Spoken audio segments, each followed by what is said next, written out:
Hello everyone. Today we talk about how to fix the app of Meyo. We will go to settings.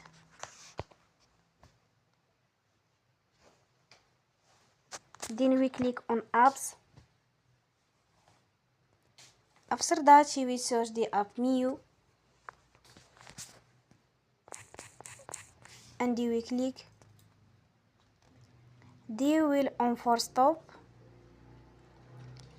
After that we go to storage. Then we click on clear cache. In the end, turn off your phone and you will recharge your phone again.